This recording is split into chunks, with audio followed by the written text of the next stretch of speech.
ஆரியர்கள்னா யார்? ஆரியர்களுடைய அதாவது ரூட் எங்கிருந்து வந்தது? அதுல ஒண்ணுதான் காக்கசிய இனம். இந்த காக்கசிய இனங்கிறது தான் ஆரியர்களுடைய இனம். ஐரோப்பாவில் இருக்கக்கூடியவர்கள் பெரும்பான்மையானவர்கள் எல்லாமே ஆரியர்கள். இந்த உலகத்தை ஆளக்கூடிய தகுதி ஜெர்மானியர்களுக்கு இருக்கு. ஏன்னா ஜெர்மானியர்களும் ஆரியர்கள்.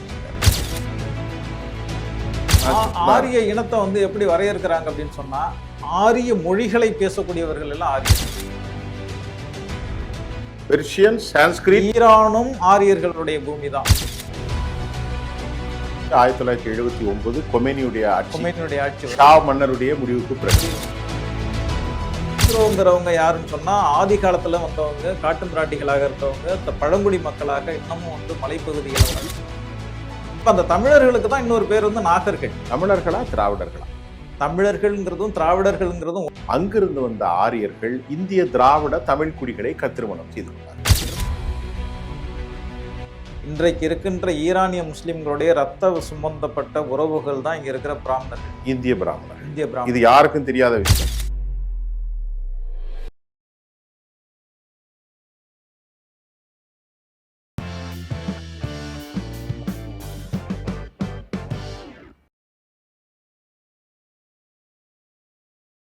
உலகத் தமிழர்கள் அனைவரையும் ஜெம் தொலைக்காட்சியினுடைய வரலாற்று பகுப்பாய்வு நிகழ்ச்சிக்காக என்றும் அழியாத உண்மை தகவல்களை பல நூற்களிலிருந்து சேமித்து, தேனீக்கள் பல மலர்களிலிருந்து எப்படியெல்லாம் சேமிக்குமோ அதே போன்று முக்கிய தரவுகளை நாங்கள் இந்நிகழ்ச்சியினூடாக தந்து கொண்டிருக்கிறோம். வரலாற்று ஆய்வாளர், ஏராளமான புத்தகங்களை எழுதியிருப்பவர், பகுப்பாய்வாளர் திரு சிராஜ் அவர்கள் நம்மோடு வரலாற்று ஆய்வாளராக இங்கே தோழர் சிராஜ் அவர்கள் அமர்ந்திருக்கிறார். அவரிடத்தில் இன்றைக்கு நாம் பேசக்கூடிய விவகாரம் ஆரிய இனம் இந்தியாவில் ஏற்படுத்திய தாக்கத்தை குறித்து பேசினாலும் சர்வதேச அளவில் ஆரியர்களுடைய தாக்கம் என்ன? யார் இந்த ஆரியர்கள்? ஆரிய இனத்தை குறித்து ஒரு குறிப்பிட்ட பார்வையை தாண்டி உண்மையில் ஆரிய இனம் இந்திய இனத்தோடு கலப்பினத்தையும் தாண்டி சர்வதேச உலக அளவில் அவர்களுடைய தாக்கத்தை குறித்து வரலாற்று பேராசிரியர், ஆய்வாளர், இவர் எழுதிய ஏராளமான புத்தகத்தின் வடிவங்களை அடுத்து ஒவ்வொரு சொற்றர்களாக தருகிறோம். இன்றைக்கு பேராசிரியர், வரலாற்று ஆய்வாளர் திரு சிராஜ் அவர்களை வரவேற்கிறேன். சொல்வாங்க, ஆரியர்கள்னா யார்? ஆரியர்களுடைய அதாவது ரூட் எங்கிருந்து வந்தது? இப்போ நான் கேட்ட கேள்வியை நீங்கள் மாற்றி கூட சொல்லலாம். நான் இந்திய அளவில் கேட்டிருக்கேன்னா நீங்கள் சர்வதேச அளவில் சொல்லுங்கள். உலக அளவுல மனிதர்களை எடுத்துக்கிட்டோம்னு சொன்னா இனங்களா பிரிப்பாங்க. இனக்குழுக்கள், ரேஸ்ன்னு சொல்லுவாங்க. ரேஸ். அப்படி ரேஸ் எடுத்துக்கிட்டிங்கன்னா மிக முக்கியமான 3 இனங்களை வகைப்படுத்துவாங்க மனிதர்களை. ஒன்று காகசியா, இன்னொன்று நீக்ரிட்டோ, இன்னொன்று மங்கோலாய்டு. மங்கோலாய்டுங்கிறது மங்கோலிய இனம்னு சொல்லுவாங்க. மங்கோலியர்கள், மங்கோலிய இனம். மங்கோலிய இனம். காகசிய இனம், காகசாய்டு. காகசாய்டு எந்த இனத்தை குறிக்கிறது? அதான் ஆரியர்கள். அதுக்காக தான் நான் சொல்ல வரேன். இன்னொன்று நீக்ராய்டு, நீக்ரோ இனம், கருப்பினம். இந்த 3 இனங்கள் தான் இருக்கு. இதுல மங்கோலிய இனங்கிறது பழுப்பு நிறத்தை சேர்ந்தவர்கள், பழுப்பா இருப்பாங்க. மங்கோலியர்கள் சீனர்கள் மாதிரி ஒரு பழுப்பு நிறத்தை, அந்த நிறத்தை வச்சு அவங்களை வகைப்படுத்தும் போது அவங்களுடைய நிறம் பழுப்பா இருக்கும். பழுப்பு. காகசியா அப்படிங்கிறது வெண்மையானவர்கள், நீக்கிறவங்க கருப்பானவங்க. காக்கத்தியாங்கிறது யூரோப்பியனம். ஐரோப்பிய, அது எல்லாமே கலந்தது. அதுக்காக தான் நம்ம வரோம். இப்போ நீக்ரோ அப்படிங்கிறது தனியா இருக்கு, அது கருப்பினம். இந்த 3 இனங்கள் இல்லாத இந்த 3 இனங்களுடைய கலப்புல 30க்கும் மேற்பட்ட இனங்கள் இருக்கிறது, துணை இனங்கள் இருக்கு. அதுல ஒண்ணுதான் காக்கசிய இனம். இந்த காக்கசிய இனங்கிறது தான் ஆரியர்களுடைய இனம். இந்த காகசியா அப்படிங்கிறது எங்க இருக்குன்னா, காஸ்பியன் கடலுக்கு பக்கத்துல இருக்கிற ஒரு பகுதி. அங்கிருந்து தான் ஆரியர்கள் உலகம் முழுவதும் பரவுனாங்க. கஸ்பியன் கடல் என்பது ஈரானுக்கும் ரஷ்யாவுக்கும் மத்தியில வருகிறது தான் கஸ்பியன் கடல். ஆமா. அதுல துர்கமிஸ்தான், கஜகஸ்தான், ஈரான், அசர்பைசான், ரஷ்யா, அதான் மத்திய ஆசிய நாடுகள். அது எல்லாமே மத்திய ஆசிய நாடுகள். இந்த கடல் எல்லைகள் எவ்வளவுதான் வருது. அதை தாண்டி நிறைய நாடுகள் வரும். அதனுடைய மேற்கு புறத்துக்கு அந்த காகசியாங்கிற பகுதியில இருந்து தான் ஆரியர்கள் இடம்பெயர்றாங்க ஃபர்ஸ்ட் முதல்ல. அப்படி அந்த காகசியாவில இருந்து மேற்கு நோக்கி சென்றவர்கள் இந்தோ ஐரோப்பியர்கள் அப்படிங்கிற பெயரால் அழைக்கப்படுகிற ஐரோப்பிய ஆரியர்கள். ஐரோப்பாவில் இருக்கக்கூடியவர்களில் பெரும்பான்மையானவர்கள் எல்லாமே ஆரியர்கள். அதனால தான் வந்து ஆரியன் தியரி அப்படிங்கிறத உருவாக்குனதே வந்து ஹிட்லர் தான் உருவாக்குறார். ஆரியன் அந்த மேலாதிக்கம் அப்படிங்கிறது நாங்கள் வந்து ஒரு மைண்ட் கேம்ப் அப்படிங்கிற புத்தகத்தில் அவர் தெளிவாகவே சொல்றார். இந்த உலகத்தை ஆளக்கூடிய தகுதி வந்து ஜெர்மானியர்களுக்கு இருக்கு. ஏன்னா ஜெர்மானியர்கள் வந்து ஆரியர்கள் அப்படிங்கிறார். அப்ப நாங்க தான் ஆரியர்கள். ஏன் மற்ற ஐரோப்பிய நாடுகளை விட ஜெர்மானியர்கள் மேலானவர்களா இருக்காங்க அப்படிங்கிறதுக்கு அவர் காரணம் சொல்றாரு. மற்ற ஐரோப்பிய நாடுகள்ல இருக்கிற ஆரியர்கள் இனக்கலப்புல வந்து மற்ற இனங்களோட கலந்துட்டாங்க. ஆனா ஜெர்மானியர்கள் மட்டும் கலக்காமலே இருக்கிறதுனால நாங்க தான் வந்து மேன்மையான இனம். கலக்காத வந்து தூய்மையான இனமா இருக்கிறதுனால ஆரிய இனத்திலேயே நாங்க மேன்மையானவர்கள். அதனால இந்த உலகத்தை ஆளக்கூடிய தகுதி எங்களுக்கு இருக்கு அப்படிங்கிறது தான் அந்த அவருடைய தியரி. இத உருவாக்குனவர் இதுக்கு முன்னாடியே வந்து நீட்சே அப்படிங்கிறவர் உருவாக்குனாரு. நீட்சே தான் தன்னுடைய குருவா அவர் ஏத்துக்கிட்டாரு. நீட்சேவும் அதான் சொல்றாரு. அவர் என்ன சொல்றாரு? குறிக்கோளை அடைக, அடைந்ததை நிரந்தரமாக்குக. அவங்களுடைய குறிக்கோள் என்னன்னா ஆட்சி அதிகாரம் எல்லாமே வந்து மேலாதிக்கத்தை வந்து நம்ம வந்து முதன்மையான இடத்துல நம்ம போய் உட்காந்துடணும். உட்கார்ந்ததுக்கு பிறகு அதை யாருக்கும் விட்டு கொடுக்க கூடாது. அது இந்தியாவா இருக்கட்டும், மற்ற நாடுகளா இருக்கட்டும். இதுதான் ஐரோப்பியர்களுடைய இது. இந்த ஐரோப்பியர்கள் வந்து கிறிஸ்தவர்களாக இருந்தாலும் அந்த கிறிஸ்தவர்களிலும் கூட நாங்க ஏன்னா உலகம் முழுவதும் கிறிஸ்தவர்கள் இருக்காங்க. இப்போ உலகம் முழுவதும் கிறிஸ்தவர்கள் இருக்கும்போது மற்ற நாடுகளை விட நாங்க மேலானவர்கள் அப்படின்னு சொல்லிக்கிறதுக்கு இந்த மேலாதிக்கம் அந்த இது வர்றதுக்கு நாங்க வந்து ஆரியர்கள் அப்படிங்கறத அவங்க சொல்ற காரணம். ஆக்சுவலி அந்த ஜீன் ஆரிய ஜீன் தான். ஆரியர்கள் ஜீன் தான். அவங்க அந்த ஆரியம் அப்படிங்கறத அவங்களே ஒத்துக்கிட்டாங்க. நாங்க வந்து ஆரியர்கள் அப்படிங்கிறது ஆரியனம்ங்கிறது. சரி. அந்த ஆரியம் என்பது ஒரு மல்டி பிலீஃபா இருக்கலாம். அதாவது பலதரப்பட்ட நம்பிக்கையாக இருக்கலாம். ஆனால் அந்த இனத்தினுடைய விதை ஆரிய இனம். ஆரிய இனம். அவர்கள் யூரோப்பியர்கள் முஸ்லிம்களாக இருக்கலாம், கிறிஸ்தவர்களாக இருக்கலாம், மதமற்றவர்களாகவும் இருக்கலாம். ஆமா. ஜெர்மானியர்களும் அதில் அடங்கி விடுவார்கள். ஆரிய இனத்தை வந்து எப்படி வரையறுக்கிறாங்க அப்படின்னு சொன்னா ஆரிய மொழிகளை பேசக்கூடியவர்கள் எல்லாம் ஆரியர்கள். அது என்ன மொழி? அந்த இப்ப இருக்கா? இருக்கு. என்ன? இப்போ ஜெர்மானிய மொழியில இருந்து எடுத்துக்கிட்டீங்கன்னா அது வந்து ஈரானிய மொழி, ஜெர்மானிய மொழி, இந்தியாவில் இருக்கிற சமஸ்கிருத மொழி எல்லாத்துக்கும் ஒரு ஒற்றுமை இருக்கும். அதனுடைய ஆரிஜின் ஒரே இடத்துல இருந்து. ஈரான் சமஸ்கிருதம், ஈரானியனா பெர்ஷியன். பெர்ஷியன், ஆமா. பெர்ஷியன், சான்ஸ்கிரிட். ஈரானும் ஆரியர்களுடைய பூமி தான். ஆரிய பூமி. ஏன்னா இப்ப ஈரான்ங்கிற பேருக்கு முன்னாடி ஆரம்பத்துல என்ன பேர் இருந்துச்சுன்னு சொன்னா பெர்சியான்னு சொல்லுவாங்க, பாரசீகம்னு சொல்லிட்டு. 1935 அவங்க டிக்ளேர் பண்றாங்க எங்களுக்கு வந்து ஈரான்னு புதிய பேரை வச்சிருங்க. ஏன்னா ஈரான்ங்கிற பேரை நாங்க வந்து அடிக்கடி பயன்படுத்திட்டு இருக்கோம், 1000 வருஷமா நாங்க பயன்படுத்திட்டு இருக்கோம், எங்களுக்கு ஈரான்ங்கிற பேரே திரும்ப வச்சுக்கணும் அப்படிங்கிற மாதிரி மற்ற உலக நாடுகளுக்கு அவங்க என்ன பண்றாங்க, அதுல இருந்து ஆட்சியாளர்கள் வந்து 1935 வந்து ஒரு செய்தி அனுப்புறாங்க. என்ன அனுப்புறாங்கன்னா, எங்களை வந்து நீங்க வந்து ஈரான் அப்படின்னு சொல்லிட்டு கூப்பிடுங்க, இனிமே பாரசீகம்னு சொல்லாதீங்க. அதுக்கு முந்தி பாரசீகர்கள், பாரசீக நாடு. ஆமா. இப்ப இதுக்கு அவங்க காரணம் என்ன சொல்றாங்கன்னா, இப்பவும் நீங்க வந்து வெப்சைட்ல போய் பாத்தீங்கன்னா ஈரான் அப்படிங்கிறதுக்கு என்ன பொருள்னா லேண்ட் ஆஃப் ஆரியன். அதுதான் ஈரான். அப்படியா? ஆமா. Land of Aryas. Land of Aryan. Aryan அதான் ஈரான். நீங்க கூகுள்ல தேடினாலே கிடைக்கும். இது வந்து 1979 இப்ப ஈரான்ல ஒரு புரட்சி வரும்போது அங்க வந்து அங்கீகரிக்கப்பட்ட பேரு ஈரான் மட்டும்தான், மற்ற பேரை யூஸ் பண்ணக்கூடாதுங்கிற மாதிரி அவங்க. அதாவது IRGC புரட்சி 1979 கொமேனியுடைய ஆட்சி, ஷா மன்னருடைய முடிவு வருது. ஆனா அதுக்கு முன்னாடியே அவங்க டிக்ளேர் பண்ணாலும் கூட இதுக்கு அப்புறம் வந்து மற்ற பேரை யூஸ் பண்ணக்கூடாதுங்கிற மாதிரி கொண்டு வந்துட்டாங்க. சரி, இப்போ இந்த ஆரிய இனத்தை பத்தி ஓரளவுக்கு சுருக்கமா புரிஞ்சுக்கிட்டாலும் யூரோப்பியனம், ஈரானியர்கள், நாஜிக்கள் என்று அழைக்கப்படுகிற ஜெர்மானியர்கள், இந்திய ஆரியர்களை பற்றி, இந்திய கலப்பை பற்றி சொல்லுங்கள். இந்திய ஆரியர்கள் வந்து அதே காலகட்டங்களில் வந்து இப்போ நம்ம காக்கசியாவில இருந்து மேற்கு போனவர்கள் வந்து ஐரோப்பியர்கள் அதுலேருந்து இந்த திசையில வந்து, அதாவது வடகிழக்கில் போனவங்க தான் மத்திய ஆசியாவுக்கு போனாங்க. இப்ப இருக்கிற முஸ்லீம் நாடுகள் கஜகஸ்தான், கிர்கிஸ்தான் அப்படிங்கிற மாதிரி அவர்களும் ஆரியர்கள் தான். இப்பவும் அங்க இருக்கிறவங்க எல்லாமே ஆரியர்கள் தான். ஏன்னா ஆரியர்களுடைய பூர்வீகம்னா மத்திய ஆசியா தான். அப்போ ரஷ்யர்களும் ஆரியர்கள் தான். ரஷ்யாவில் இருக்கு, ரஷ்யாவில ஆரியர்களுடைய கலப்பு இருக்கு. ஆனா முழுக்க இந்த பகுதி தான் மத்திய ஆசிய பகுதி. மத்திய ஆசியால என்னென்ன நாடுகள்லாம் ஆரியர்கள்? மத்திய ஆசியாவில இருந்து மத்திய ஆசிய நாடுகள் எல்லாமே முஸ்லீம் நாடுகள் தான். அது சொல்லுங்க, பேர் சொல்லுங்க. கஜகஸ்தான், கிர்கிஸ்தான், துர்க்மெனிஸ்தான், அஜர்பைஜான், இப்படி ஒரு 6-7 நாடுகள் வருது. இது ஈரானையும் உள்ளடக்கியது. சில பேர் ஈரான் சேராதுங்கிறாங்க. உஸ்பெகிஸ்தான், ஆப்கானிஸ்தான் அவருடைய பார்டர்ல வருது. அதுல ஃபுல்லா வரல. ஆனா சில பேர் ஆப்கானிஸ்தானையும் சேர்த்து சொல்றாங்க. ஆப்கானிஸ்தான், ஈரான்லாம் வந்து மத்திய ஆசிய நாடுகள்னு சொல்றாங்க. சில பேர் அதை சேர்க்க கூடாதுங்கிறாங்க. ஆனா எப்படி பார்த்தாலுமே அதுல எல்லாமே ஆரியர்கள் தான் இருக்கிறாங்க. இப்ப நம்ம வந்து வரலாறுல படிக்கிறது என்ன படிக்கிறோம்? மத்திய ஆசியில இருந்து வந்தவர்கள் தான் படிக்கிறோம். இப்போ மத்திய ஆசியாங்கிறது எதுனா இந்த நாடுகள் தான்.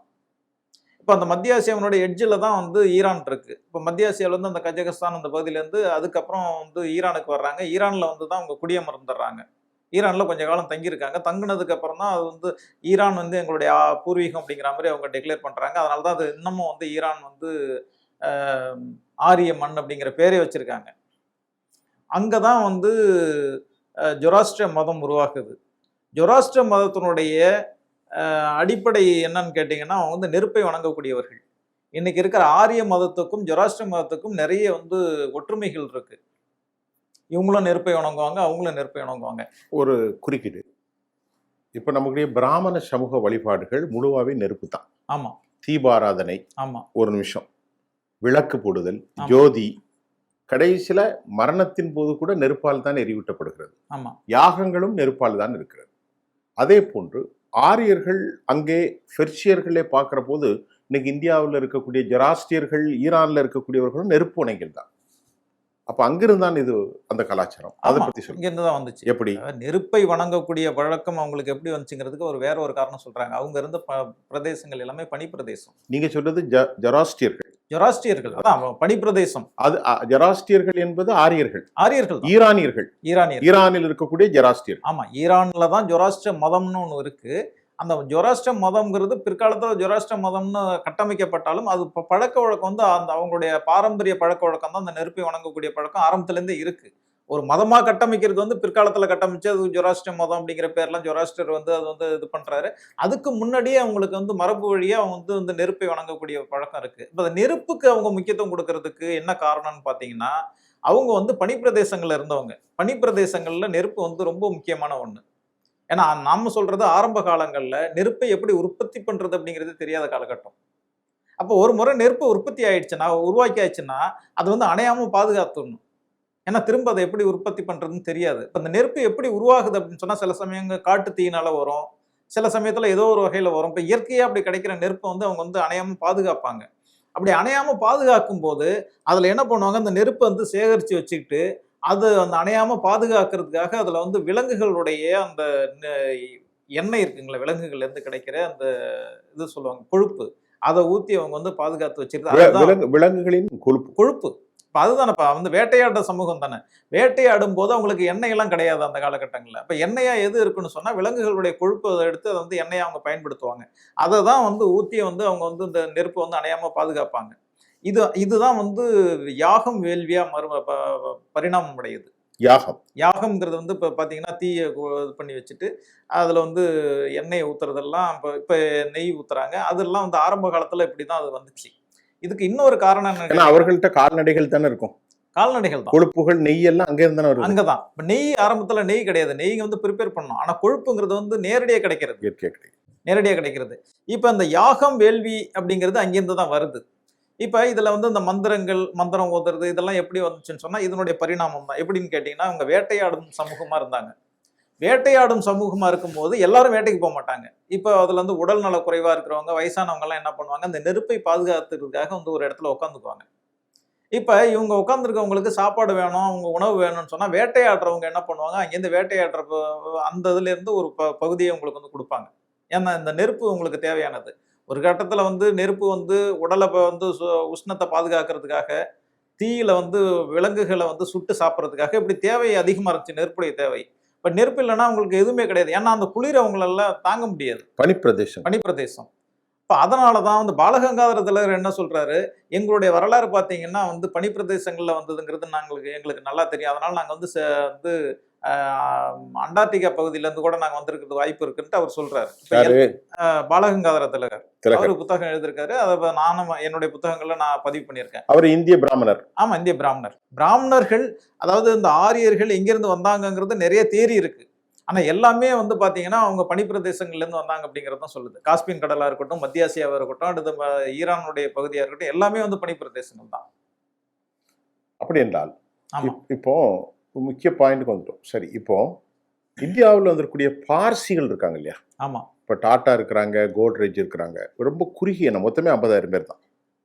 அவர்கள் அங்குள்ளவர்கள் தான், அவர்கள் நெருப்புணைகள். அவர்களுக்கும் ஆரியர்கள் எல்லாம் ஒன்றுதான். எல்லாம் ஒண்ணுதான். ஆரியர்கள் இங்க வந்து வேறு காலகட்டங்கள்ல வர்றாங்க. ஆரம்ப காலகட்டங்கள்ல வந்தவங்க தான் இங்க இருக்கிற ஆரியர்கள். அவங்க வந்து பிராமணர்களா இருக்காங்க. அது இங்க வந்ததுக்கு பிறகு ஆரியர்கள்ல வந்து பிரிவுகள் வந்துச்சு. ஏன்னா இப்ப அவங்க ஆரியர்கள் ஆரம்ப காலத்துல கைபர் போலங்கணவாய் வழியா கிமு 2000த்துல வர்றாங்க. அப்ப 4000 வருஷத்துக்கு முன்னாடி. 4000 வருஷத்துக்கு முன்னாடி வர்றாங்க. இன்னைக்கு 4000 வருஷம் ஆச்சு. 4000 வருஷம் ஆச்சு. அவங்க அது திருவிழா அதுதானே ஆரம்பிச்சா அதுதானே வேத காலம். அதான் வந்ததுக்கு பிறகு ஒரு 500 வருஷம் அங்க செட்டில் ஆனதுக்கு அப்புறம் ஒரு 500 வருஷம் கழிச்சு தான் வேதங்கள் உருவாக்குது. வந்த உடனே அவங்க வேதத்தை உருவாக்கல. அவங்க வரும்போது இங்க மொழியே கிடையாது. அவங்க பேசின மொழி இருந்துச்சு. இங்க இருந்த மொழி வேற, அவங்களுடைய மொழி வேற. இந்த மொழியோட கலந்து தான் இந்த எழுத்து வடிவமே அதுக்கு பிறகு தான் இங்க தான் வருது. அவங்களுக்கு ஆரிய மொழிங்கிறது ஜெர்மானிய மொழியோட, ஜொராஸ்ட்ர மொழியோட சம்பந்தப்பட்ட மொழியா இருந்தாலும் கூட அவங்களுடைய எழுத்து வடிவங்கள் எல்லாம் வேற வேறவா இருக்கும்.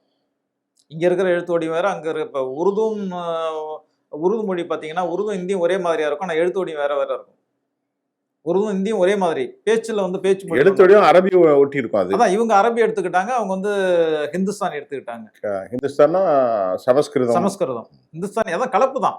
எப்படி வரும்போது இங்க இருக்கிற ஆரியர்கள் வந்து ஆரம்ப காலத்துல வந்தாங்க. கிமு 2000த்துல வந்தவங்க ஆரியர்கள்ங்கிற பேரோட இருந்தாங்க. கிபி 7ஆம் நூற்றாண்டுல இஸ்லாம் பரவும் போது அதை ஏத்துக்க முடியாத ஒரு கூட்டம் வந்தாங்க. அவங்க தான் பார்சியர்கள். கிபி 7ஆம் நூற்றாண்டுல இஸ்லாம் வந்த போது அந்த நாடு முழுவதுமே இஸ்லாம் மயமாகிடுச்சு. எங்க? ஈரான், பெர்ஷியா. அப்ப அதுல இஸ்லாத்தை ஏற்றுக்கொண்டவர்கள் முஸ்லீமா அங்கேயே இருந்துட்டாங்க. அதை ஏற்க முடியாத ஒரு கூட்டம் பார்சிகள். அப்ப பார்சிகளுடைய தாயகம் பாத்தீங்கன்னா ஈரான். அங்கிருந்து இந்தியாவுக்கு வந்துட்டாங்க. ஆனா பார்சிகள் இன்னைக்கு இந்தியாவுல மட்டும்தான் இருக்காங்க, ஈரான்ல கிடையாது. ஏன்னா முழுசா வந்து முஸ்லீம் ஆயிட்டாங்க. இப்ப அதை இஸ்லாத்தை ஏத்துக்க முடியாது, தங்களுடைய அந்த நெருப்பை வணங்கக்கூடிய அந்த பழக்க வழக்கங்கள் இதெல்லாம் விட முடியாது அப்படிங்கறது தான் இங்க இருந்து இங்க வந்துட்டாங்க. இங்க இந்தியாவுல மட்டும் இருக்காங்க பார்சிகள். மரபை விட முடியாமல் அவர்கள் பார்சிகளாகவே இந்தியாவுக்கு வந்துட்டாங்க. சரி, இப்போ இந்திய சமூகத்துல பிராமணர்களின் மீது ஆரியர்கள், திராவிடர்கள் 2 விஷயம் சொல்லப்படுது. இப்போ வட இந்தியாவில் இருக்கக்கூடிய பிராமணர்கள் அல்லாமல் ஜாட்டுகள் இருக்கிறார்கள், முஸ்லிம்கள், வட இந்திய கிறிஸ்தவர்கள், பஞ்சாபிகள் எல்லோருமே ஒரு கலரான நிலையில் தான் இருக்காங்க. தென்னிந்தியாவை எடுத்துக்கிட்டோன்னா திராவிடர்கள் இனக்கலப்பில் நிறைய வித்தியாசம் தெரியும். அவங்களுக்கு கலர் கம்மியாக இருக்கிறாங்க. வெஸ்ட் பெங்கால், ஒரிசா, தமிழ்நாடு, தென்னிந்தியா, திராவிட நாடு, மற்ற ஆரியர்கள் மற்ற மக்கள், இவர்களுக்குள் எப்படி எல்லோரையும் யாரெல்லாம் ஆரியர்கள்? நம்ம ஆரம்பத்துல சொன்ன மாதிரி தமிழர்கள் அப்படின்னு சொன்னோம்னா அந்த நீக்ரிட்டோன்னு ஒரு இடம் சொன்னோம். நீக்ராய்டு அல்லது நீக்ரிட்டோன்னு சொல்லுவோம். பிளாக் அதுல வந்து ஒரு பிரிவு தான் வந்து ஆஸ்ட்ரலாய்டு அப்படிங்கிறது. பிற்காலத்துல ஆஸ்ட்ரலாய்டுங்கிற ஒரு இனம் பிரிஞ்சு இந்த 2 இனத்தினுடைய கலப்பு தான் தமிழர்கள்ங்கிறது ஒற்றை சமூகம் இல்லை. அதாவது நீக்ரோக்களும் இன்னொன்னு ஆஸ்ட்ரலாய்டு. நீக்ரோங்கிறவங்க யாருன்னு சொன்னா ஆதி காலத்துல வந்தவங்க, காட்டு மிராண்டிகளாக இருந்தவங்க, பழங்குடி மக்களாக இன்னமும் வந்து மலைப்பகுதிகளை வாழ இப்ப கூட இருக்காங்க. அவங்கதான் வந்து நீக்ரோ மக்கள். ஆஸ்ட்ரலாய்டுன்னு இப்ப யார? அந்த நீக்ரோ இனத்தினுடைய ஆஸ்திரேலியா, அதாவது நம்ம சொல்றோம் இல்லையா, வந்து குமரி கண்டம்லாம் சொல்றாங்க இல்லையா, ஆஸ்திரேலியாவும் தமிழும் வந்து தமிழ்நாடும் ஒரே பகுதியா இருந்துச்சு, அதுக்கப்புறம் தான் அது பிரிஞ்சு போனது அப்படின்னு சொல்லிட்டு குமரி கண்டம், அந்த இதெல்லாம் சொல்றாங்க, லெமூரியா கண்டம், இதெல்லாம் அந்த ஆஸ்திரேலியா இங்க வந்து சேர்ந்து இருந்துச்சு அப்படின்னு ஒரு தேரி ஒன்று சொல்லிட்டு இருக்காங்க. அந்த மாதிரி சேர்ந்து இருந்த காலத்துல அங்கிருந்து வந்தவர்கள் இருக்காங்க இல்லையா, அதாவது வந்து நீக்ரிட்டோவுக்கும் பிறகு வந்தவர்கள் 2 ஒரே இனம் தான். ஆனா அவங்க முந்தைய இனம், இவங்களுக்கு பிந்தைய இனம், இந்த 2 பேரும் இங்க வந்து ஒரே இதா கலந்தாங்க. அவங்க தான் வந்து தமிழர்கள். ஆக்சுவலி அவங்க கருப்பாவும் இருக்க மாட்டாங்க, ஒரு கோதுமை கலர் இருப்பாங்க. 2 இழந்ததும் தமிழர்கள். ஆமா, முன்னாடி இருந்தவங்க வந்து ஆரம்ப காலத்துல வந்த நீக்ரிட்டோ வந்து முழுக்க கருப்பினத்தவர்கள். அதற்கு பிறகு வந்தவங்க கலப்பினத்தவர்கள். கலப்பினத்தவர் தான் என்ன இனம்? ஆஸ்ட்ரலாய்டு. ஆஸ்திரேலிய இனம்னு சொல்லுவாங்க தமிழ்ல. அது ஆங்கிலத்துல வந்து ஆஸ்ட்ரலாய்டு அப்படின்னு சொல்லிட்டு வகைப்படுத்துறாங்க. இப்ப இந்த 2 பேருடைய கலப்பு தான் வந்து தமிழ் இனம். இவங்க வந்த காலத்துல இங்க மொழியெல்லாம் கிடையாது. அதுக்கப்புறம் இவங்களுக்குள்ளே ஒரு மொழியை உருவாக்கிக்கிட்டாங்க. இந்த மொழியை பேசக்கூடியவர்கள் இந்தியா முழுவதும் இருந்தாங்க. இந்தியா முழுவதுமே இவர்கள் தான் இருந்தாங்க. ஏன்னா இப்ப சிந்து சமவெளி நாகரிகம்னு நம்ம பேசுறோம். சிந்து சமவெளி எங்க இருக்குன்னு சொன்னா பஞ்சாப்ல இருக்கு. அப்ப அங்க தமிழ் தான் பேசியிருக்காங்க.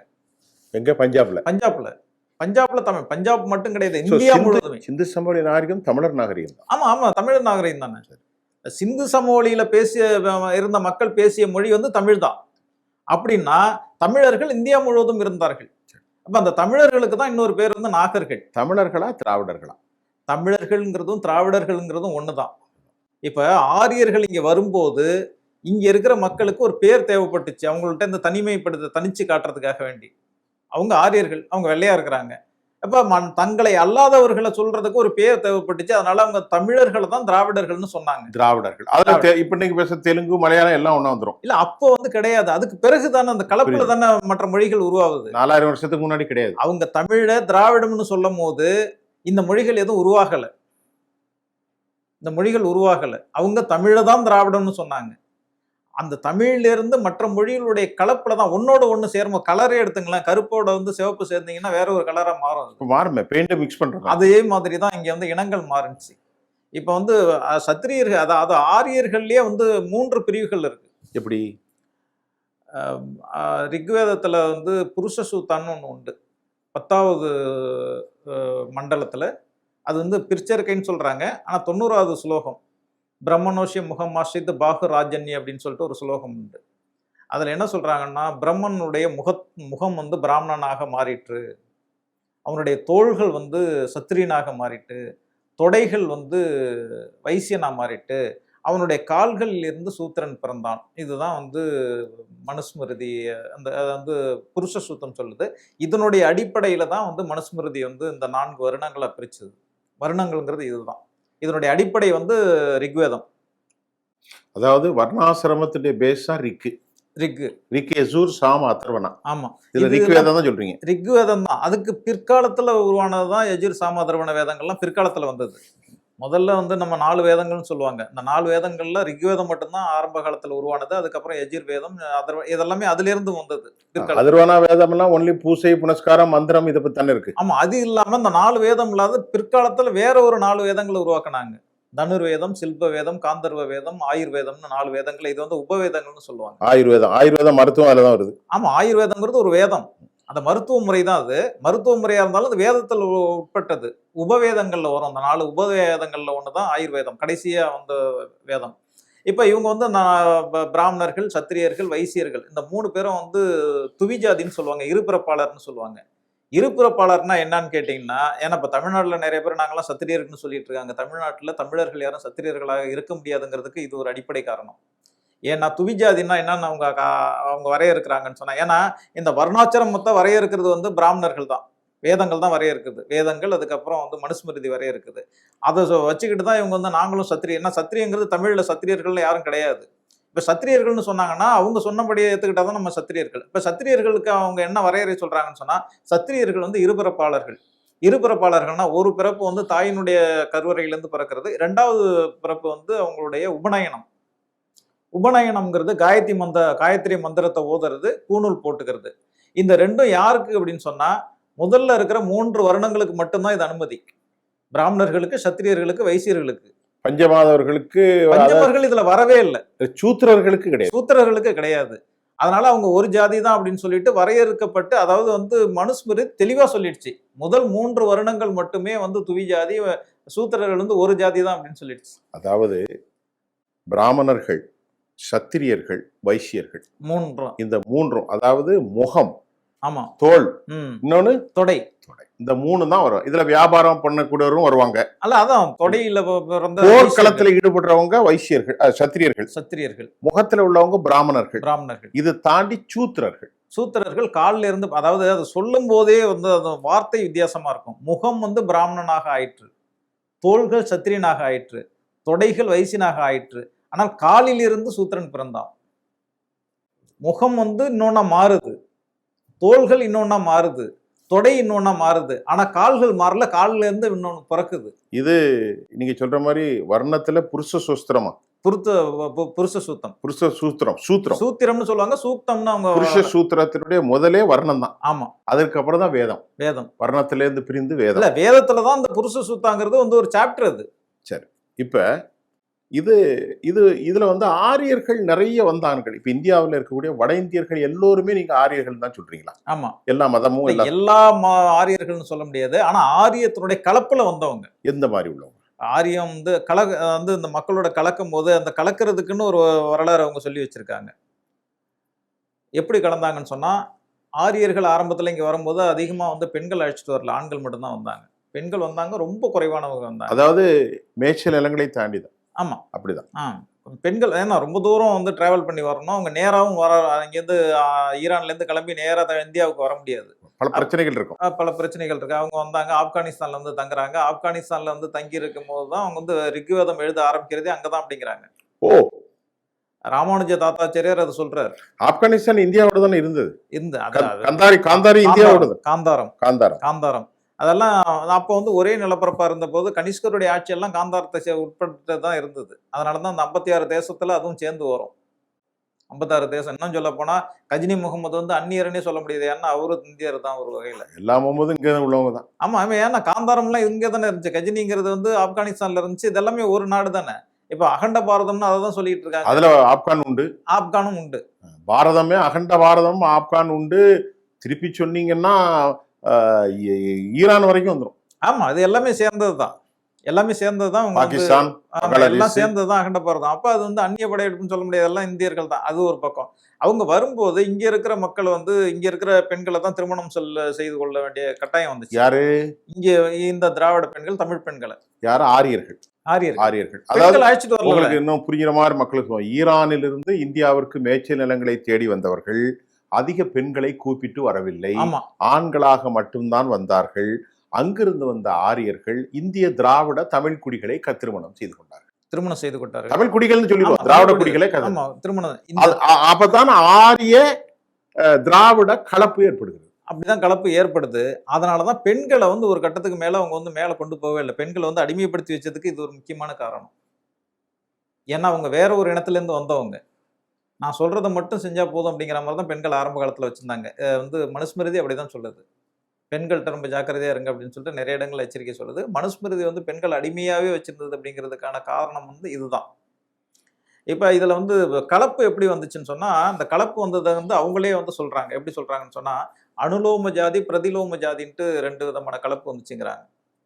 அனுலோம ஜாதினா என்னன்னு கேட்டீங்கன்னா, மேல் ஜாதி ஆண்கள் கீழ் ஜாதி பெண்களை திருமணம் பண்ணிக்கிட்டு அவங்களுக்கு பிறக்கிற பிள்ளைங்கள்லாம் வந்து அனுலோம ஜாதி. கீழ் ஜாதியில உள்ள ஆண்கள் மேல் ஜாதி பெண்களை திருமணம் பண்ணிக்கிட்டு அவங்களுக்கு பிறக்கிற குழந்தைங்க வந்து பிரதிலோம ஜாதி. இப்படிதான் கலப்பு. 2 ஜாதி. 2 மேல் ஜாதி ஆண்களும் கீழ் ஜாதி பெண்ணையும் பிறந்தது என்ன ஜாதி? அனுலோமம். அனுலோமம். ரோமம். கீழ் ஜாதி பெண்ணும் மேல் ஜாதி ஆணும் பிரதிலோமம். ரோமம். ரோமம் என்றால் ரோமம் இல்ல, லோமம். லோமம். இப்படிதான் அனுலோமம், பிரதிலோமம். ஆமா. ஏன்னா மக்கள் பார்க்கிற போது இது பல 1000 வருஷம்னாலும் இருக்கும். ஆமா, உச்சரிப்பை தப்பா சொல்லியிருக்காரு. திருப்பி சொல்லுங்க. அனுலோமம், பிரதிலோமம். ஆமா, இது வந்து வேதங்கள்ல உள்ள வார்த்தைகள். வேதங்களை வந்து ஆரம்பத்துல ரிக்வேதம் வந்து வேதம்னு சொல்லுவாங்க. மனுஸ்மிருதி எல்லாம் சாஸ்திரம்னு சொல்லுவாங்க. இப்போ வேதங்கள் வேற, சாஸ்திரம் வேற. வேதங்கள்ங்கிறது வந்து ஸ்மிருதிகள், ஸ்ருதின்னு சொல்லுவாங்க. அது வந்து பாடல்களா இருக்கும். இது வந்து ஸ்மிருதிகள், இது வந்து சாஸ்திரம். சாஸ்திரம்னா சட்டங்கள், வேற ஒன்றும் கிடையாது. மனு தர்ம சட்டம்னு சொல்றாங்க இல்லையா, அது வந்து சட்டம் தான். சாஸ்திரங்கிறது அதுல எதுவுமே கிடையாது, எல்லாமே சட்டங்கள். தர்மம் அப்படிங்கிறது இந்து மதத்துல தர்மம்னு சொல்றது சட்டம் தான். தர்மம்னா வந்து நம்ம வந்து தானம் பண்றதுன்னு நினைச்சுக்கிட்டு இருக்கோம். தானம் பண்றதுங்கிறதுக்கும் தர்மத்துக்கும் எந்த சம்மந்தமும் கிடையாது. மனுஸ்மிருதியை தான் மனு தர்மம்னு சொல்லுவாங்க. அங்க வந்து ஸ்மிருதி அப்படின்னு சொல்றது சட்டம். மனு தர்மம்னா மனு சட்டம், மனுவால் உருவாக்கப்பட்ட சட்டங்கள் தான் ஸ்மிருதிகள் சொல்றது. அதான் சாஸ்திரங்கள்னு சொல்றாங்க.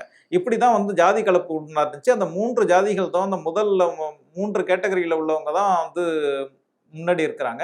அதுலயே வந்து பின்னாடி வந்து சத்திரியர்கள் இந்த தொழிலை தான் செய்யணும், வைசியர்கள் இந்த தொழிலை தான் செய்யணும்னு சொல்லிட்டு தொழிலை வந்து வரையறுத்துக்கிட்டாங்க. அந்த தொழிலை வரையறுத்ததுக்கு பிறகு அவங்களுக்குள்ளேயே நிறைய சண்டைகள்லாம் நடந்திருக்கு. அந்த பிராமணர்களுக்கும் சத்திரியர்களுக்குமே நிறைய சண்டை நடந்திருக்கு. அதுக்கப்புறம் காம்ப்ரமைஸ் ஆயிட்டாங்க. காம்ப்ரமைஸ் ஆனதுக்கு பிறகுதான் வந்து கிருஷ்ணன், ராமன் அப்படிங்கிறவங்கலாம் வந்து அவங்க கடவுளை ஏத்துக்கிட்டது. ஏன்னா அவங்க 2 பேருமே வந்து சத்திரியர்கள், பிராமணர்கள் கிடையாது. ராமன் வந்து சத்திரியர் தான். ராமனையும் கிருஷ்ணனையும் அவங்க ஏத்துக்கிட்டது வந்து புத்தருடைய காலத்துக்கு பிறகு. கிருஷ்ணர் யாதவ்னு தான் சொல்றாங்க. யாதவா இருந்தாலும் வந்து சத்திரியர் அப்படிங்கிறது பிராமணர் இல்ல, சத்திரியர். அதாவது அவர் வந்து அவர் பிறந்தது ஒரு இடத்துல, வளர்ந்தது ஒரு இடத்துல. அதனால வந்து அவர் சத்திரியருங்கிறாங்க, இந்த பக்கம் யாதவர் அப்படிங்கிறாங்க. ஆனா பிறந்தது ஒரு குலம், வந்து ஒரு ஆட்சி அதிகாரத்துக்கு உள்ளவர் தான். அவர் தான் என்ன சொல்றாரு, நான் வந்து 4 வருணங்களை நானே படைச்சேன். ஆனா அந்த 4 வருணங்களை நானே நினைச்சாலும் அந்த என்னால மாத்த முடியாது. கிருஷ்ணன். இந்த கிருஷ்ணன் சொல்றதா சொல்லப்படக்கூடிய பகவத்கீதை வந்து பிற்காலத்துல ஏற்படுத்தப்பட்டது. இது எதுக்காக, அதனுடைய நோக்கம் என்னன்னு சொன்னா, அந்த ரிக்வேதத்தை வந்து மக்கள் மத்தியில கொண்டு போக முடியல. அதனால அதனுடைய கருத்துக்களை மட்டும், சாராம்சத்தை எடுத்து மக்கள்கிட்ட கொண்டு போய் செலுத்துறதுக்காக வேண்டி, அந்த புரிய வைக்கிறதுக்காக வேண்டிதான் பகவத்கீதை பிற்காலத்தில் உருவாக்கப்பட்டது. இது வந்து வேத காலத்துக்கு பிறகு உருவானதுதான் வந்து இந்த காலம். அதாவது வந்து உபநிஷத்துக்கள் ராமாயணம் மகாபாரதம் போன்ற இதிகாசங்கள், அது வேத காலத்துக்கு பிறகு வந்து இதிகாச காலத்துல தான் இதெல்லாம் உருவாகுது. இப்போ உருவானதுக்கு பிறகு ஒரு ஸ்ட்ரக்சர் உருவாக்குறாங்க. இந்த காலகட்டங்கள்ல தெற்கே வந்து இருக்கிறவங்க தமிழர்களுக்கும் அவங்களுக்கும் சம்மந்தம் இல்லாம தான் இருந்துச்சு. தெற்கு அவங்க வரவே இல்லை. ஆரியர்கள் வந்து வட இந்தியாவுக்கு மட்டும் தான் வந்தாங்க, தெற்கு வரல. ஒரு சின்ன குறுக்கீடு. கைபர் போலான் கால்வாய் வழியாகிற போது வட இந்தியாவிலும் கூட வடக்கு பகுதியில் விவசாயங்கள் தலைத்திருந்தது. அதுல திராவிடர்கள் இருந்ததாகத்தானே ஒரு வரலாறு. திராவிடர்கள் தான் இருந்தாங்க. இப்ப சிந்து சமவெளியில இருந்தவர்களே திராவிடர்கள் தான். இப்ப சிந்து சமவெளியில திராவிடர்கள் இருந்த வரையிலும் அதுக்கு பேரு சிந்து சமவெளி நாகரிகம். சிந்து சமவெளியில திராவிடர்களுக்கு வந்து அதுக்கு பிறகு வந்து ஆரியர்கள் வந்தாங்க. ஆரியர்களுக்கு இவங்களுக்கும் இடையில சண்டை வந்துச்சு. இவங்களை அடிச்சு துரத்திட்டாங்க. 2 விதமா சொல்றாங்க. சிந்து சமவெளி நாகரிகம் அழிஞ்சது வந்து இயற்கை சீற்றங்களால வந்து தண்ணியே வரல, வறட்சினால அழிஞ்சதுன்ட்டு ஒரு கருத்து இருக்கு. 2வது கருத்து ஆரியர்கள் அவங்களை வந்து அடிச்சு துரத்திட்டாங்க அப்படின்னு சொல்றாங்க. 2வது கருத்துக்கு ஆதாரங்கள் இருக்கு. என்னன்னு சொன்னா அங்க வந்து எலும்புக்கூடுகள் நிறைய கிடைச்சிருக்கு. அந்த எலும்புக்கூடுகள்ல கோடாலியால வெட்டப்பட்டது இருக்கு. இந்த ஒரு குடும்பமே அழிஞ்ச மாதிரி ஆண்கள், பெண்கள், குழந்தைகள் எல்லாம் வந்து இறந்து போன எலும்புக்கூடுகள் வந்து தெருவெல்லாம் சிதறி கிடக்கிறதா வந்து ஆய்வுகள் சொல்லுது. இதெல்லாம் பார்க்கும்போது அவங்க வந்து கொலை செய்யப்பட்டிருக்காங்க அப்படிங்கிறது தெரியுது. அப்படி அடிச்சு துரத்துனதுக்கு அப்புறம் அதே சிந்து சமவெளியில வந்து ஏன்னாப்ப அவங்க வந்து நாடோடிகளா வர்றாங்க. அவங்கள்ட்ட எந்த சொத்துக்களும் கிடையாது, வெறும் கால்நடைகள் மட்டுமே இருக்கு. இவங்க தான் வந்து மொஹஞ்சதாரோ கரப்பா பகுதியெல்லாம் பாத்தீங்கன்னா பெரிய பெரிய வீடுகள், அரண்மனை மாதிரியான வீடுகளை கட்டி வாழ்ந்தவர்கள் எல்லாமே வந்து திராவிடர்கள். ஆமா. இப்ப இவங்க வந்து நாகரிகம் மிக்கவர்களாக இருந்தாங்க. இவங்க வந்து சொகுசு வாழ்க்கை வாழ்ந்துகிட்டு இருந்தாங்க. அவங்க வந்து நாடோடிகளா வரும்போது அவங்களோட இவங்களால சண்டை போட முடியல. ஏன்னா அவங்க வந்து நாடோடிகளா இருக்கவங்கள்ட்ட ஆயுதங்கள் இருக்கும், எப்போதும் வேட்டையாடக்கூடியவர்களா இருப்பாங்க, அவங்கள்ட்ட பலம் அதிகமா இருக்கும். ஹண்டர். ஆமா, பலம் அதிகமா இருக்கும். அதனால இவங்களை வந்து தாக்குனாங்க. இவங்க தாக்குனதுக்கு பிறகு இவங்களை துரத்தி விட்டுட்டு அந்த தமிழர்கள் விவசாய குடிகளாக தான் இருக்காங்க. விவசாயிகள் தான். நகர நாகரிகம், தமிழர்களுடைய நாகரிகம் நகர நாகரிகம். நகர நாகரிகம், நகர நாகரிகம். அவங்களுடைய நாகரிகம் கிராம நாகரிகம். ஆனா நம்ம சொல்ற காலம் கிராம நாகரிகத்துக்கும் முந்தைய காலகட்டம், நாடோடி காலம். அப்ப அவங்க நாடோடிகளாக இருக்கும் போது இவங்க நகரத்துல இருந்திருக்காங்க. நீங்க சொல்றது 4000 வருஷத்துக்கு முன்னாடி உள்ள. ஆமா. அப்படி இருக்கும்போது அப்போ ஆரியர்கள் எதுவும் பெறாத காலத்திலே திராவிடர்கள் அல்லது மூத்த குடிகளான தமிழர்கள் நகர நாகரிகத்துல இருந்திருக்காங்க. நகர நாகரிகம் எல்லா கட்டமைப்பும் இருக்கும். ஆமா, எல்லாமே இருந்துச்சு, இன்னமும் இருக்கு. உங்களுக்கு மொஹஞ்சதாரோ ஹரப்பாவுல கிடைச்ச எல்லாமே பாத்தீங்கன்னா வந்து பாத்ரூம் வசதியோட கட்டி வச்சிருக்காங்க. சொல்ல வந்த பாத்ரூம், டாய்லெட் எல்லா ஃபெசிலிட்டிஸுமே இருக்கு. எல்லா வசதியோட கட்டின வீடு இன்னும் கிடைக்குது. இருக்கு. அப்ப அந்த காலகட்டங்கள் அவங்க எப்படி இருந்தாங்கன்னு பாருங்க. அவங்க வந்து நாடோடிகளா வந்தாங்க. ஆடு மாடுகள் அவர்கள் நாடோடிகள். ஆக அவங்க வந்து வீடே இல்லாதப்போ இவங்க வந்து நகரத்துல இருக்கிறாங்க. தமிழர்கள் வந்து நகரங்கள்ல வாழக்கூடியவர்களா இருக்காங்க. அதான் அந்த நகர நாகரிகம்னு சொல்றது காரணமே அதுதான். அப்படி அவங்களை அடிச்சு துரத்துனதுக்கு அப்புறம் அதை பிடிச்சிட்டாங்க. பிடிச்சதுக்கு அப்புறம் அந்த அதே பேரை இவங்க மாத்தி வைக்கிறாங்க. சிந்து சமவெளி நாகரிகத்தை வந்து சப்த சிந்து அப்படின்னு சொல்றாங்க. சிந்து சமவெளி அப்படின்னா அது தமிழர்களுடையது, சப்த சிந்துன்னா ஆரியர்களுடையது. ஆனா இடம் ஒண்ணுதான், ரெண்டுமே சிந்து நதியினுடைய படுகை பகுதி தான். இப்ப அவங்கள துரத்திட்டாங்க. அதுக்கப்புறம் தான் வந்து ரொம்ப ஒரு 500 வருஷத்துக்கு பிறகுதான் கங்கை சமவெளிக்கு வர்றாங்க. இங்கிருந்து கங்கை சமவெளிக்கு வந்ததுக்கு பிறகு சிந்து, அதாவது கங்கை யமுனை நதிகளுக்கு இடைப்பட்ட பகுதி வந்து ரொம்ப செழிப்பான பகுதி. அங்க இருக்கிற மக்களை வந்து இது பண்ணிட்டு மேலாய்க்கு துரத்துல இந்த தடவை என்ன பண்ணிட்டாங்க, ஆள் தேவைப்படுது அவங்களுக்கு. ஏன்னா இப்போ எல்லாத்தையும் ஆக்குபை பண்ணதுக்கு பிறகு வேலை செய்யறதுக்கெல்லாம் ஆள் தேவைப்படுறதுங்கனால அவங்கள வந்து நான் சொல்றதை நீ கேளு அப்படிங்கிற மாதிரி அடிமைப்படுத்தி வச்சுக்கிட்டாங்க. அதோட இனக்கலப்பும் நடந்துச்சு. இப்படி வந்ததுதான் வந்து வட இந்தியா, அதாவது உத்தரப்பிரதேசம். உத்தர்னா வடக்குன்னு அர்த்தம். உத்தரப்பிரதேசம்ங்கிற பேரே வந்து அந்த பகுதியில வந்ததுதான். அந்த உத்தரப்பிரதேசம் இருக்கிற உத்தரப்பிரதேசம், பீகார் இதெல்லாமே வந்து வட இந்தியா. அந்த கங்கை சமவெளியை வந்து ஆரியவர்த்தம்னு மாத்திக்கிட்டாங்க. ஆரியவர்த்தம்னா ஆரியர்களுடைய பூமி அப்படிங்கிறது அர்த்தம். இப்ப ஆரியர்கள் அங்க இருந்தவங்க என்ன பண்ணாங்க, இங்க வந்து செட்டில் ஆயிட்டாங்க. அதை விட இது பெட்டரா இருக்கு அப்படின்னு சொல்லிட்டு எங்க சவுத்துல மத்திய இதுக்கு கிழக்கு, அதாவது சிந்து சமவெளிக்கும் கிழக்கு கங்கை சமவெளிக்கு இந்த பக்கம் கங்கை சமவெளி, அதாவது உத்தரப்பிரதேஷ், பீகார் மத்திய இந்தியான்னு வச்சுங்களேன். வட இந்தியா, இப்போ வட இந்தியான்னு சொல்றோம். ஆக இப்ப ஏன் வந்து அங்கிருந்து வந்தாங்கன்னு சொன்னா, ஏற்கனவே அவங்க வந்து இயற்கை சீற்றங்கள் அப்படி இப்படின்னு நிறைய காரணங்கள் இருந்ததுனால இனிமே இங்க போதும் அப்படின்னு சொல்லிட்டு அதை விட்டுட்டு இங்க வந்துட்டாங்க. இங்க வந்ததுக்கு அப்புறம் தான் இங்க வந்து ஒரு பெரிய அரசியலே இங்கதான் ஆரம்பிக்குது. அவங்களுடைய அரசியல் வந்து ராமாயணம் மகாபாரத காலம்லாம் இங்கதான் உருவாகுது. இதுக்கப்புறம் தான் இவங்களுடைய ஆதிக்கம் அதிகமாகுது. அதுக்கப்புறம் வந்து அங்கிருந்து ஒரே ஒரு ஆள் மட்டும் இங்க தென்னிந்தியாவுக்கு வர்றாரு. அவர் தான் வந்து அகஸ்தியர். அகஸ்தியர் தான் முத வர்ற பிராமணர். அகஸ்தியர் காலத்துல அவர் மட்டும் தான் வந்தாரு. அகத்தியர் பிராமணர் தான். அகஸ்தியர் தான். அவர் அகத்தியர் கிடையாது, அவர் பேர் அகஸ்தியர். அகஸ்தியர் நாடி ஜோதிடம்னு போட்டிருக்காங்க இல்லையா, அகஸ்தியர். ஆமா, அகத்தியர் அவரு தான். அவர் ஒரு ஆரியர். அவர் யாருன்னு சொன்னா, மித்ராவர்ணன் அப்படின்னு சொல்லிட்டு ஒரு முனிவர் இருக்கார். இது வந்து ரிக்வேதத்துல இருக்கு. அந்த மித்ராவரனுடைய மகன் வந்து வசிஷ்டருடைய சகோதரர் தான் இவரு. ரைட். இது வந்து தெளிவா வந்து ரிக்வேதத்துல சரி, சொல்லிருக்காங்க. இப்போ நம்ம இன்னைக்கு முதல் விஷயத்துல ஒரு அரை மணி நேரம் முடிச்சுக்கலாம். இப்போ இன்றைக்கு வந்து இந்தியாவில் இருக்கக்கூடிய பெரும்பான்மை சமூகங்கள் ஏன் ஆரிய கலப்பிற்குள் வந்தது? ஆனா அதுல நீங்க சொன்னது ஒரு கருத்து சார். ஆரிய இனம் என்பதும் திராவிட இனம் என்பதும் வேறு வேறு தான். வேறு வேறு. நிச்சயமா வேறு. ஆரிய இனத்தில் எல்லாமே கலப்பாகிவிட்டது, அப்படித்தானே? ஆமா, கலந்து. முழுமையான கலப்பு. ஆரிய இனமும் திராவிட இனமும் இந்தியாவிற்குள் கலந்தது.